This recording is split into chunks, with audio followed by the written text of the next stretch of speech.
Welcome to my new video. तो अभी मुझे एक लड़के का मैसेज आया, उनको जीबीएस हुए 7 महीने हो गए और वो जब अपने न्यूरोलॉजिस्ट के पास गए तो उनको न्यूरोलॉजिस्ट ने बोला कि 7 महीने के हिसाब से आपकी रिकवरी स्लो हो रही है। तो उस लड़के ने बोला कि या तो मुझे सपोर्ट लेना पड़ता है, मैं वॉकर से चलता हूँ। फिर जब उनका एनसीएस टेस्ट हुआ तो डॉक्टर ने ये इन्फॉर्म किया कि आपके पास सिर्फ 1.5 साल ही है रिकवरी करने के लिए, उसके बाद रिकवरी नहीं होगी। तो उन्होंने कहा क्या ये बात सच है? तो मेरा यहाँ पे जवाब है कि ये बात बिल्कुल भी सच नहीं है कि अगर आपकी रिकवरी होनी होगी तो कभी भी हो सकती है। अगर पहले 1.5 साल में अगर आपने मेहनत नहीं करी तो ऑब्वियसली रिकवरी नहीं होगी, और उसके 1.5 साल बाद आपने मेहनत करी तो ऑब्वियसली रिकवरी होगी।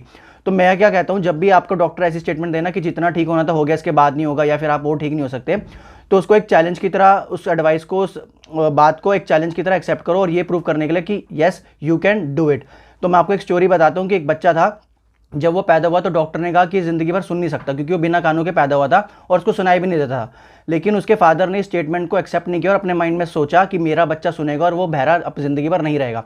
और by some sort of miracle जब वो बच्चा बड़ा हुआ, जिसके कान भी नहीं थे, डॉक्टर ने ये घोषित कर दिया था कि ये बच्चा कभी सुन नहीं पाएगा। जब वो बड़ा हुआ by some sort of miracle उसे सुनना शुरू हो गया। तो ये होती है power of belief, power of desire की। अगर आप ये डिज़ायर रखोगे और बिलीव रखोगे कि मैं ठीक हूँगा इरिस्पेक्टिव ऑफ क्या लोग कहते हैं, डजेंट मैटर, आप ठीक हो गए अगर आपके पास विल पावर होगी। तो मेक श्योर कि आप अपनी फिजियोथेरेपी करें, माइंडसेट को पॉजिटिव रखें, बिलीफ सिस्टम को और डिजायर को ये सोचो कि आप बिल्कुल ठीक हो गए, और अपने time to time regularly medicine लेते रहे और अपने माइंडसेट को एकदम पॉजिटिव रखें, और डेफिनेटली एक दिन आप रिकवरी करोगे और दूसरे लोगों के लिए एग्जाम्पल भी बनोगे।